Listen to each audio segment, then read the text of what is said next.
দেশের সার্বভৌমত্ব রক্ষায় যদি যুদ্ধের প্রয়োজন হয় সেজন্য বিমান বাহিনী সদা প্রস্তুত আছে। প্রয়োজনে বিদেশ থেকে আরো অত্যাধুনিক বিমান আনা হবে জানালেন বিমান বাহিনী প্রধান air chief marshal Hasan Mahmud Khan. আমরা চাচ্ছি আমাদের বিশ্বের যে কোনো জায়গা থেকেই হোক আমরা অত্যাধুনিক মাল্টি রোল কমব্যাট এয়ারক্রাফট নিয়ে আসবো।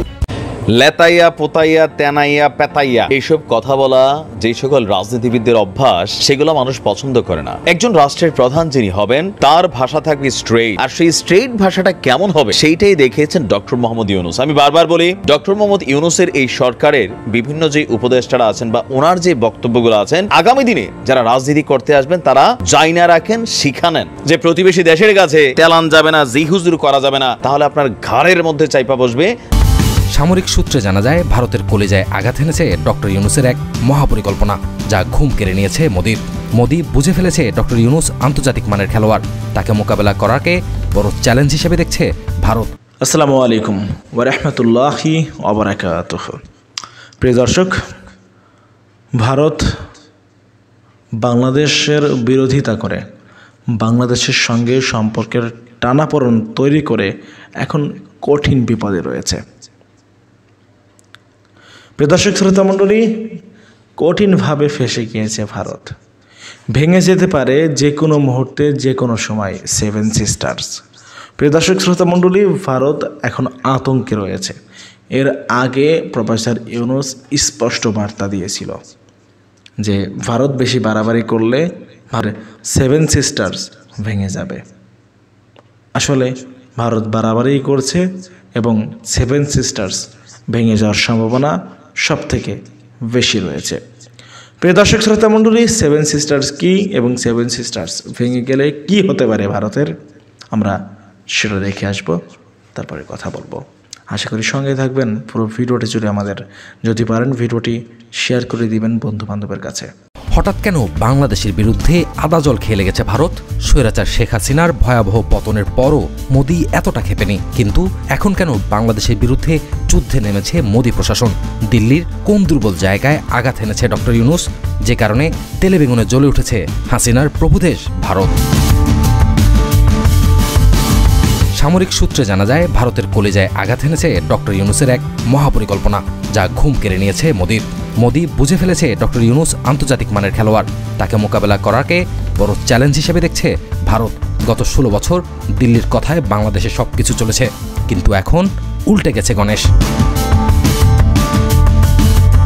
ভারতের এমন কোন একটি দুর্বল জায়গার খোঁজ পেয়েছে ডক্টর ইউনূস, যা সে দেশের গোয়েন্দা সংস্থার মোদি সরকারকে রিপোর্ট করেছে?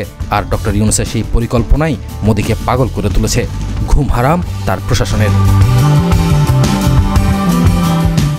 বাংলাদেশকে অল আউট করার দিবাস্বপ্ন দেখছে হিংসুক রাষ্ট্র ভারত, কিন্তু বাংলাদেশ জাতিগতভাবে এই মুহূর্তে ডক্টর ইউনূসের নেতৃত্বে এমনভাবে ঐক্যবদ্ধ যা ভারতের কল্পনারও বাইরে।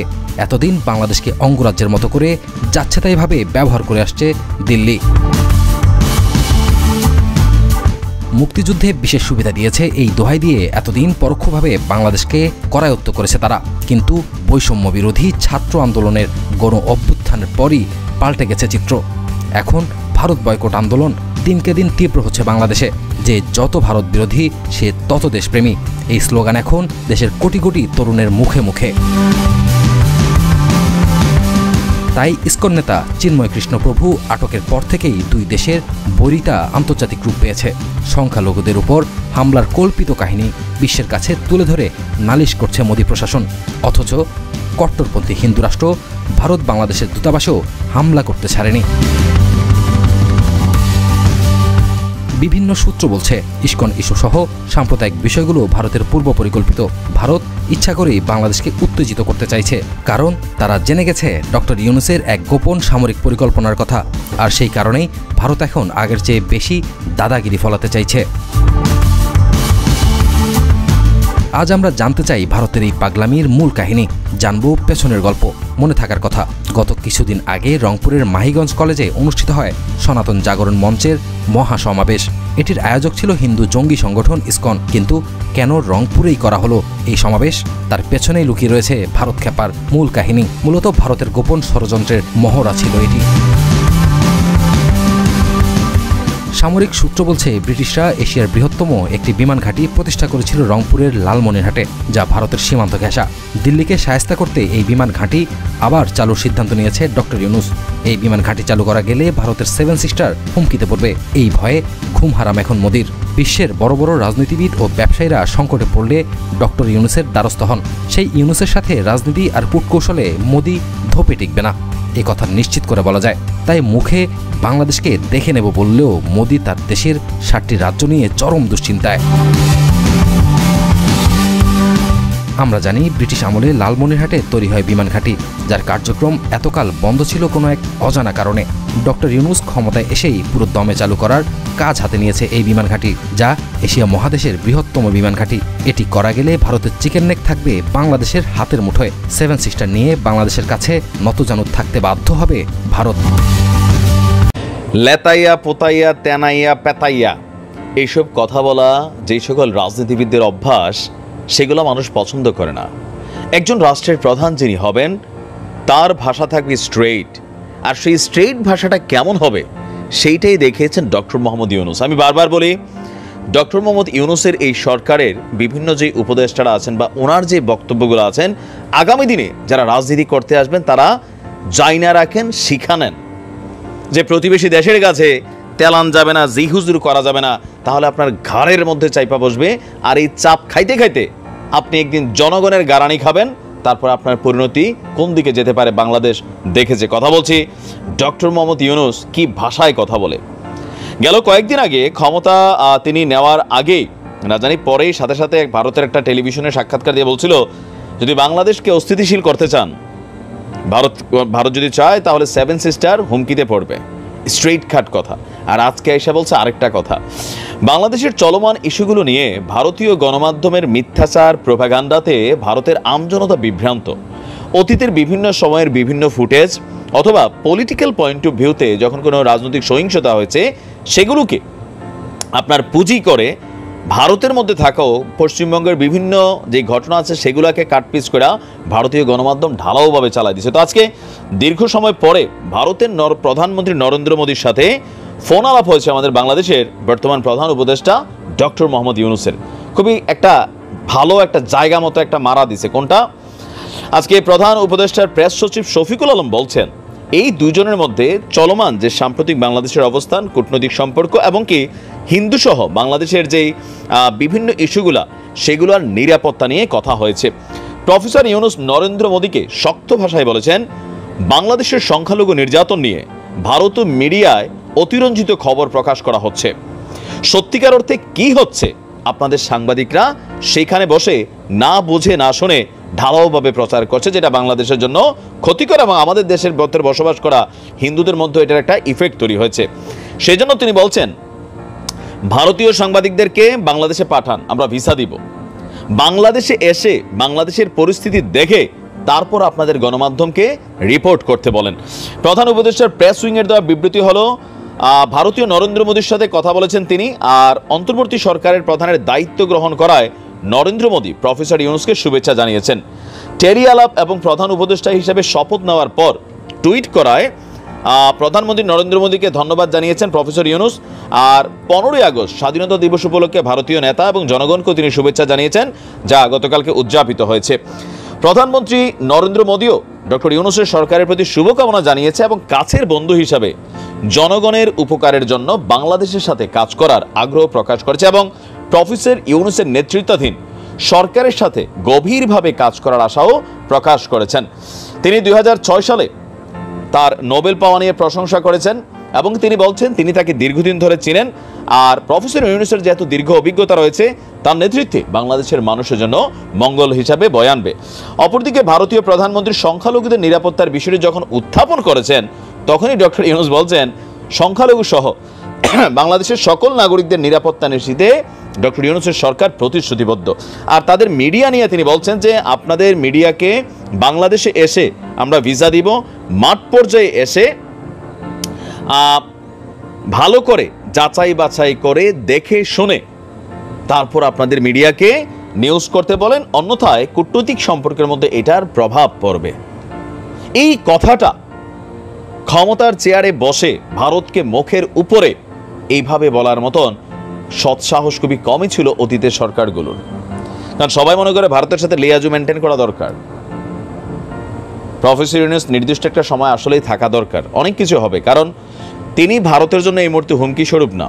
ভারত বিএনপি এবং জামাতকে নেগেটিভ মনে করলেও ডক্টর ইউনূসকে কিন্তু মনে করছে না। কারণ কি, এখানে অনেক ইস্যু আছে, পলিটিক্যাল ইস্যু।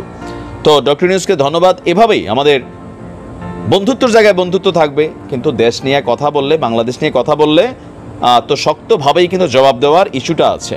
ইভেন ভারতের যে মন্ত্রী আছে উল্টাপাল্টা কথা বলে, তাদেরকেও বাংলাদেশ ইস্যুতে বুঝে শুনে জেনে শুনে যে কোনো মন্তব্য করার অনুরোধ জানিয়েছেন ডক্টর ইউনূস। দেশের সার্বভৌমত্ব রক্ষায় যদি যুদ্ধের প্রয়োজন হয়, সেজন্য বিমান বাহিনী সদা প্রস্তুত আছে। প্রয়োজনে বিদেশ থেকে আরো অত্যাধুনিক বিমান আনা হবে, জানালেন বিমান বাহিনী প্রধান air chief marshal Hasan Mahmud খান।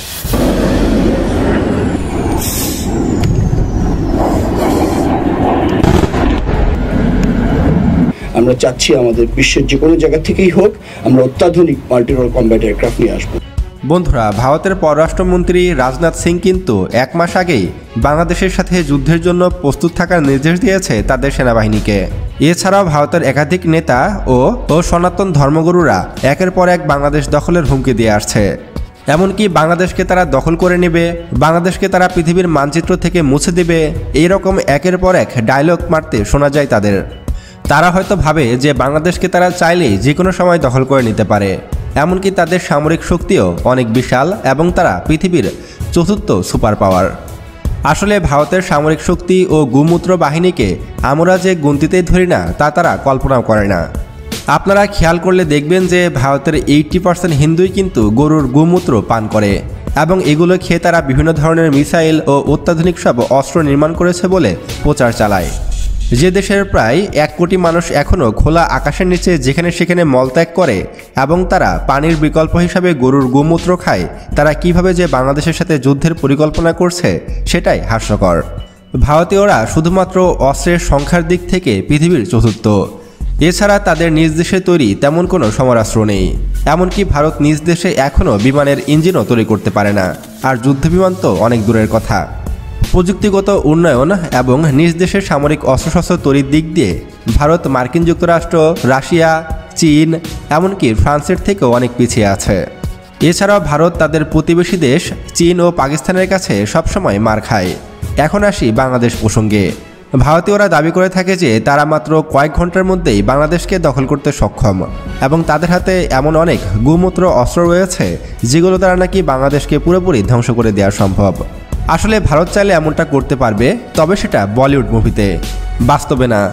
বাংলাদেশের সাথে যদি ভারত কখনো যুদ্ধে জড়ায় বা গোমূত্র খেয়ে যদি ভারত বাংলাদেশে আক্রমণ করেই বসে, তাহলে ভারতের অবস্থা হবে করুণ। ভারত ভেঙে খণ্ড খণ্ড হয়ে যাবে। বর্তমানে গুজরাট থেকে শুরু করে মণিপুরি সবাই কিন্তু এখন ভারতের কাছ থেকে স্বাধীনতা চাইছে। তারা নিজেরাই কিন্তু এখন স্বাধীন রাষ্ট্র প্রতিষ্ঠা করতে চাইছে। ভারত বর্তমানে নিজ দেশের অভ্যন্তরীণ বিষয়কে হ্যান্ডেল করতে অবস্থা খারাপ হয়ে যাচ্ছে। সেখানে বাংলাদেশ তো অন্য একটি স্বাধীন রাষ্ট্র, আর আন্তর্জাতিক আইন অনুযায়ী কোনো দেশ অন্য কোনো স্বাধীন দেশের উপরে আক্রমণ করতে পারে না, আর যদি সেটা করে সেটা হবে অবৈধ ও অগণতান্ত্রিক এবং এর বিরুদ্ধে সরাসরি জাতিসংঘ অবস্থান করবে এবং এ বিষয়ে হস্তক্ষেপ করবে। তাই ভারত কখনোই বাংলাদেশে আক্রমণ করতে পারে না।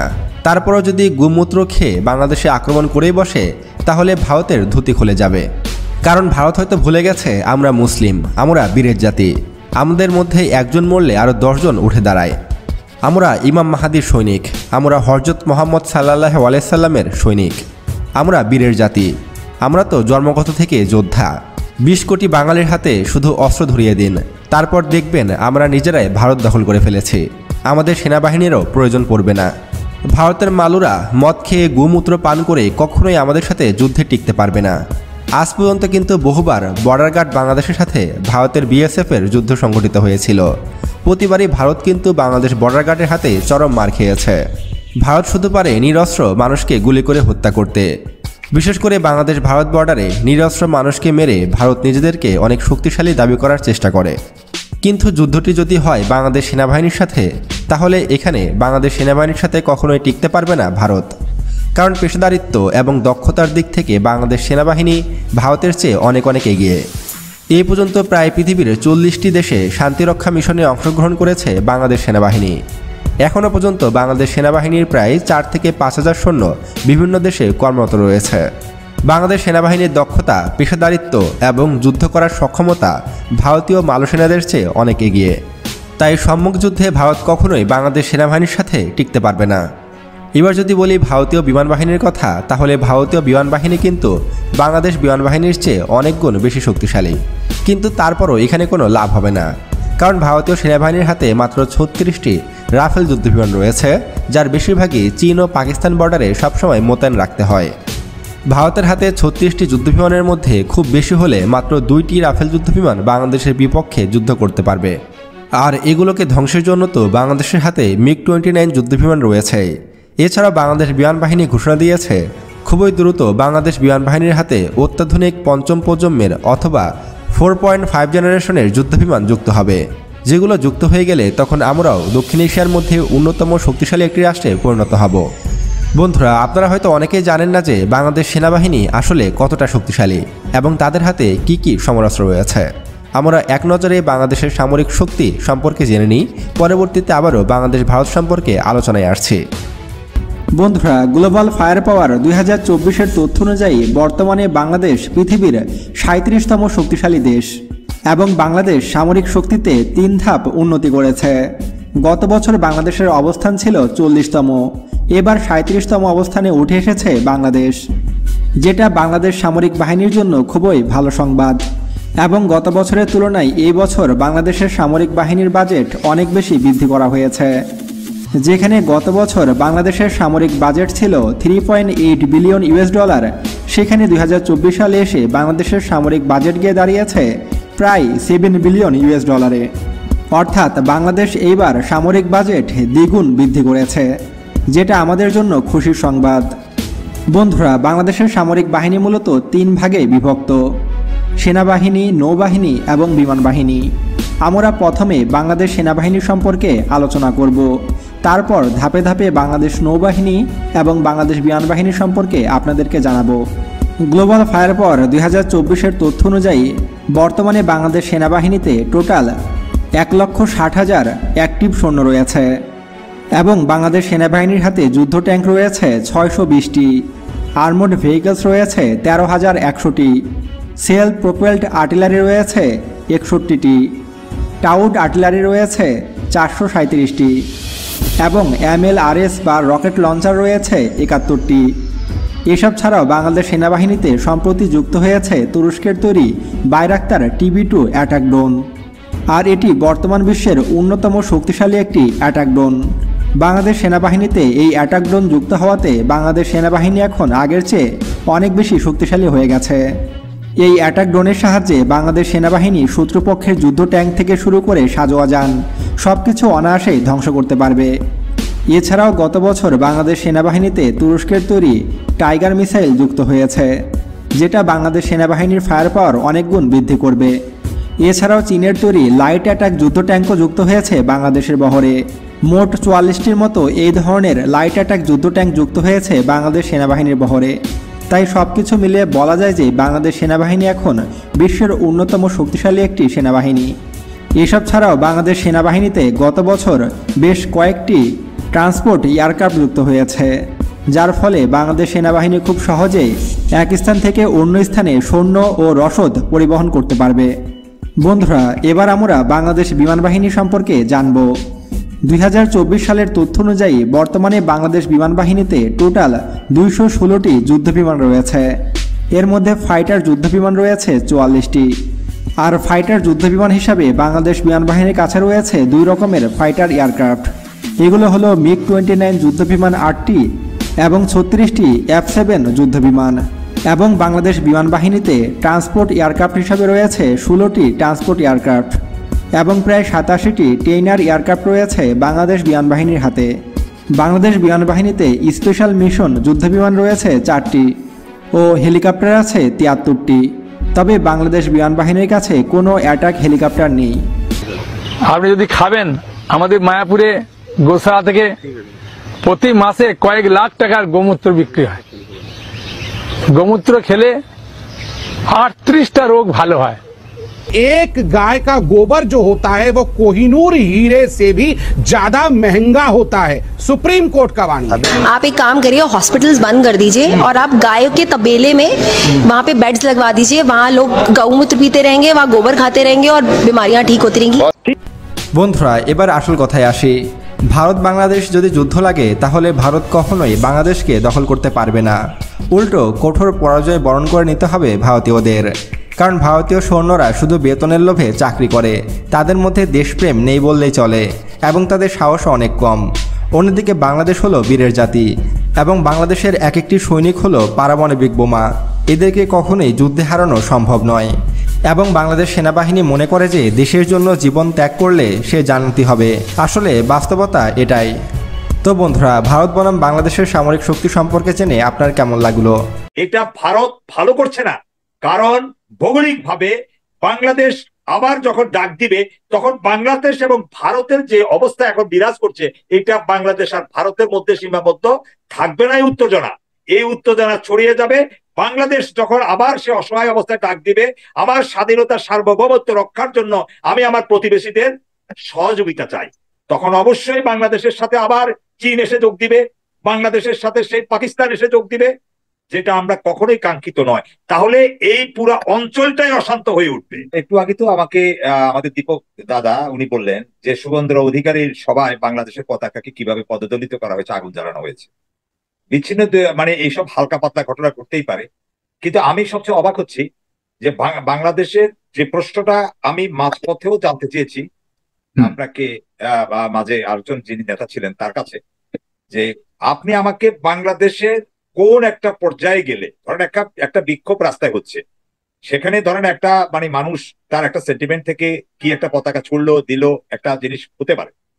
আমি বুঝতে চাচ্ছি যে একটা অফিসিয়াল একটা স্থাপনায় হামলা করার মতো 5ই আগস্টের পরে কি এমন ঘটনা, এটা হলো সবচেয়ে বড় দিক। আছে ত্রিপুরাতে কি ঘটনা ঘটছে।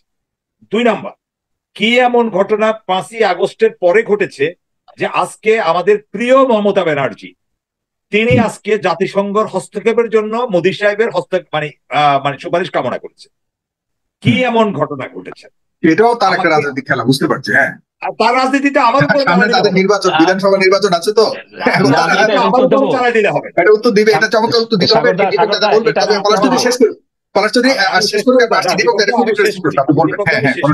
আমার কনসার্নের জায়গাটা মানে এমন কি ঘটনা ঘটলো যে বাংলাদেশ সীমান্তে এসে যে আপনি আমাকে লোকজন নিয়ে সেখানে সভা সমাবেশ করে জোর জবরদস্তি করে বাংলাদেশে আক্রমণ করার জন্য ঢুকতে চাচ্ছেন, উদ্যত হচ্ছেন, কয়েকশো গজ ভেতরে ঢুকে যাচ্ছেন। কি এমন ঘটনা, সে ঘটনাটা জানতে চাই। যেই ঘটনা বিশ্বজিৎ হত্যার পরে হলো না আওয়ামী লীগের আমলে, বিগত 16 বছরে অন্তত আওয়ামী লীগের বহুলাংশে হিন্দু সম্প্রদায়ের ভাইয়েরা বাংলাদেশে সংখ্যানুপাতিক হারে বহুলাংশে কমে গেছে বিগত বছরগুলোর তুলনায়। আওয়ামী লীগ শাসন আমলে তখন তাদেরকে এতটা উৎকণ্ঠিত দেখা গেল না। ক্ষমতাচ্যুত হওয়ার আগে শিলার আলী দাস বলে এক কিশোরীকে হত্যা করা হলো বর্ডারে, তখন কোনো মানে হাই কমিশন জ্বালানো হলো না, পোড়ানো হলো না, আক্রমণ করা হলো না। এখন কি এমন ঘটনা ঘটলো? এত জ্বালাটা কেন? একজন পতিত স্বৈরাচারকে নিয়ে, একজন হাসিনাকে নিয়ে ভারতের এত গাত্রদাহ। এখানে চিন্ময় দাস কোনো ফ্যাক্টর না। আজকে যদি চিন্ময় দাস যদি ফ্যাক্টর হতেন তাহলে বিশ্বজিৎ ফ্যাক্টর হতেন। বিশ্বজিতের ব্যাপারে তো ভারতের এত কড়া মনোভাব দেখি নেই, কারণ তখন তো আওয়ামী লীগ ক্ষমতায়। তাহলে আজকে চিন্ময় দাসকে তো আল্লাহ মাফ করে হত্যা করা হয়নি, গ্রেফতার করা হয়েছে সুনির্দিষ্ট অভিযোগের ভিত্তিতে, রাষ্ট্রদ্রোহ মামলা হয়েছে। সেখানে আরেকটা হত্যাকাণ্ডের ঘটনা ঘটেছে, যেখানে বলা হচ্ছে যে হত্যাকাণ্ডের ঘটনায় সেখানে মুসলমানরা সম্পৃক্ত, কিন্তু আবার আমরা লজ্জা পাচ্ছি ছাত্রলীগ যুবলীগের নাম এসেছে। তাহলে আমার কথা হলো, মুসলমান আবার ছাত্রলীগ যুবলীগ হলে একরকম, আবার হিন্দু আওয়ামী লীগ নেতা হলে আরেক রকম। এখন হিন্দু যদি আওয়ামী লীগ করে, যখন আওয়ামী লীগ নেতা হিসাবে তাকে কোনো কিছু প্রশ্ন করা হয়, তখন সংখ্যালঘুরূপে প্রশ্নবাণে জর্জরিত করা হয়, তাদেরকে আক্রান্ত করা হয়। আবার যখন তারা হিন্দু হয়ে যখন মুসলমানের উপরে, আওয়ামী লীগ নেতা হয়ে মুসলমানের উপরে আক্রমণ করে, তখন আর এটা কোনো প্রশ্ন হয়ে দেখা দেয় না। এই যে দ্বিচারিতা, তাহলে এখান থেকে আমাদের কাছে প্রমাণিত হয় যে এখানে ভারতের মূল জ্বালা আওয়ামী লীগকে নিয়ে। ভারতের এত কি কাম, আমাদের পার্শ্ববর্তী দেশ নেপাল, মালদ্বীপ, ভুটান, সার্কভুক্ত অনেক দেশ আছে, তাহলে তাদের এমন কি গরজ পড়ে গেল যে হাসিনাকেই তারা মানে একদম বিশেষ ব্যবস্থাপনা আশ্রয় দিতে হবে? আওয়ামী লীগের বাগা বাগা নেতারা তাদের পার্কে ঘুরে বেড়াবে, বড় বড় অ্যাপার্টমেন্ট কিনে থাকবে, তারা কেন আমাদের পেছনে একটা আওয়ামী লীগের জন্য, একটা দলের জন্য, একটা ব্যক্তির জন্য পুরো বাংলাদেশের সাথে তারা সম্পর্কটা অবনতি ঘটাচ্ছে? কিন্তু তারা তো হিন্দুদের উপরে নির্যাতন চলছে, সেখানে তারা উদ্বিগ্ন। আপনি কেন মনে করছেন আওয়ামী লীগ? সাগর ভাই বলি, বাংলাদেশে হিন্দু যারা আছে তারা বলে না যে আমরা অরক্ষিত, তারা আছে জামাই আদরে। এখন কথা, যার বিয়ে তার খবর নেই, পাড়াপড়শির ঘুম নাই। এখন বাংলাদেশে যারা আছেন তারা সুনির্দিষ্টভাবে বলতে পারেন না আর আমি আক্রান্ত হচ্ছি। ইভেন আমি আপনাকে শুধু আমি আমার ব্যক্তি জীবনের অভিজ্ঞতা দিয়ে বলি, আমি ছোট মানুষ, আমি ছোট একজন উদ্যোক্তা, আমার একটা মার্কেট আছে, সেখানে যারা হিন্দু ধর্মাবলম্বী ভাড়াটি আছেন তারা আমার বাবার আমল থেকে আছেন। আমি নামও বলে দিই, একজনের নাম আমার এখনো মনে আছে, নারায়ণ মজুমদার। আমি যখন ক্লাস 7-8 পড়ি তখন উনি আমার বাবার ওই মার্কেটে উনি গেছেন, স্টিল নাও এখন পর্যন্ত আমি টকশো করছি, উনি অত্যন্ত জামাই আদরে উনি আমাদের মার্কেটে এবং আরো অন্যরাও আমাদের মার্কেটে ওনার দোকানপাট করে যাচ্ছে, কোনো সমস্যা হচ্ছে না। তাহলে বাংলাদেশে একটা ব্যক্তিগত, আমি একটা উদাহরণ দিয়ে বললাম, হিন্দুরা অত্যন্ত আমাদের মুসলমানদের থেকেও তারা অনেক শান্ত সুস্থ পরিবেশে আছে। তাহলে ভারতে তো নির্ঘুম রাত কাটানোর কারণটা কি? কারণটা হিন্দুরা নয়, কারণটা হলো হিন্দুদের মাথায় লবণ রেখে হাসিনাকে বাঁচানোর পায় তারা, আমার দেশে অশান্তি তৈরি করা। যেটা দীপক দাস যথার্থই বলেছেন, আমার একটা ইন্টেরিয়াম গভর্নমেন্ট আসলেও সে সরকারকে সেট আপ করতে পারে নাই, তার তো কোনো রাজনৈতিক দল নাই, তার তো কোনো মিশন নাই। সে একটা ক্রান্তিকাল মুহূর্তে বাংলাদেশের হাল ধরেছে প্রফেসর ইউনূস, তার তো কোনো রাজনৈতিক মতাদর্শ নাই, তার দল নাই। তাহলে তার সরকারকে কেন টার্গেট করা হচ্ছে? নিশ্চয়ই তাকে টার্গেট করা হচ্ছে আওয়ামী লীগের পারপাস সার্ভ করার জন্য, আমার দেশকে অশান্ত করে আওয়ামী লীগকে সুবিধা দেওয়ার জন্য, আওয়ামী লীগের যারা গণহত্যা করেছে তাদের বিচারকে ঠেকিয়ে দেওয়ার জন্য। এটা বুঝতে তো রকেট সায়েন্স পড়তে হবে না আমাদেরকে। এটার জন্য আজকে যে কাজগুলো করছে এটা নিন্দনীয়।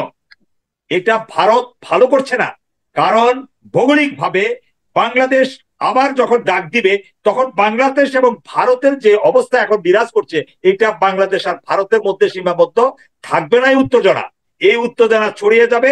বাংলাদেশ যখন আবার সে অসহায় অবস্থায় ডাক দিবে, আমার স্বাধীনতার সার্বভৌমত্ব রক্ষার জন্য আমি আমার প্রতিবেশীদের সহযোগিতা চাই, তখন অবশ্যই বাংলাদেশের সাথে আবার চীন এসে যোগ দিবে, বাংলাদেশের সাথে সেই পাকিস্তান এসে যোগ দিবে, যেটা আমরা কখনোই কাঙ্ক্ষিত নয়। তাহলে এই পুরো অঞ্চলটাই অশান্ত হয়ে উঠবে একজন হাসিনাকে বাঁচানোর জন্য, একটি আওয়ামী লীগের দলকে বাঁচানোর জন্য। তাহলে এটা কি কখনো বুদ্ধিমানের মতো কাজ হবে? ভারত কি তার অখণ্ডতা রক্ষা করতে পারবে? ভারত কি তার 7 সিস্টার রক্ষা করতে পারবে? এখানে অনেক বড় প্রশ্ন উঠে বড় হয়ে দাঁড়াবে। কিন্তু আমার কাছে এর চেয়ে বড় আশঙ্কা হলো, এর চেয়ে বড় দুঃখজনক ব্যাপার হলো যে ভারত কি এটা ভাবে, বা ভারতে যারা এই মুহূর্তে সীমান্তে আসছে এবং বিশেষ করে শুভেন্দু অধিকারী একটাবার ভাবছে যে ভারতে বাংলাদেশিদের উপরে আক্রমণ, বাংলাদেশি হাইকমিশনের আক্রমণ এবং বাংলাদেশ সীমান্তে আসার কারণে বাংলাদেশে বসবাসকারী হিন্দুদের উপরে কি ধরনের প্রভাব পড়তে পারে, এটা যদি একবার ভাবতো, বাংলাদেশে থাকা হিন্দুদের কথা যদি একবার ভাবতো, মনে করে তারা ভাবে যে, তারা ভাবে না এটা, তারা যদি হিন্দুদের নিরাপত্তাই ভাবতো, তারা ভাবতো যে বাংলাদেশের 18 কোটি মানুষ মুসলিম অধ্যুষিত, সবাই সেন্টিমেন্ট শান্ত না, তারা আমাদের এই কর্মকাণ্ডে কিছু কিছু বিচ্ছিন্ন মানুষ আমাদের হিন্দু ভাইদের উপরে আক্রমণ করলে বলে রাগের মাথায় করেও তো ফেলতে পারে। তো তারা যে সত্যিকার অর্থে যে উস্কানিটা দিচ্ছে, যে ফাঁদে ফালানোর জন্য শুভেন্দ্র অধিকারী যে খেলাটা খেলছে, এটা ভারতে বসবাসরত, বাংলাদেশে বসবাসরত হিন্দুদের জন্য হুমকি, এটা তাদের সেকুলারিজমের জন্য হুমকি, এটা ত্রিপুরা, এটা জেনেও তারা করছে। কারণ হলো তারা চায় বাংলাদেশে এমন একটা পরিস্থিতি তৈরি হোক, কারণ হলো বাংলাদেশের হিন্দুদের জন্য। সম্মানিত বন্ধুগণ, দর্শক শ্রোতা মণ্ডলী, আপনারা আপনাদের মতামত জানাবেন 7 সিস্টার্স নিয়ে। আপনাদের অপিনিয়ন কি? আপনারা কি ভাবছেন? 7 সিস্টার্স যদি ভেঙে যায় তাহলে ভারতের কি দশা হবে ভেবেছেন একবারও? ভারত ভাই কঠিন বিপদে রয়েছে, কঠিনভাবে ফেঁসে গিয়েছে। ভারত বুঝে উঠতে পারতেছে না এখন সে কি করবে। মানে আবেগের বশবর্তী হয়ে শেখ হাসিনাকে ক্ষমতায় বসানোর জন্য মরিয়া হয়ে উঠছিল। বাংলাদেশ বিরোধী বিভিন্ন অপপ্রচার চালাচ্ছিল ভারতের মিডিয়াগুলা।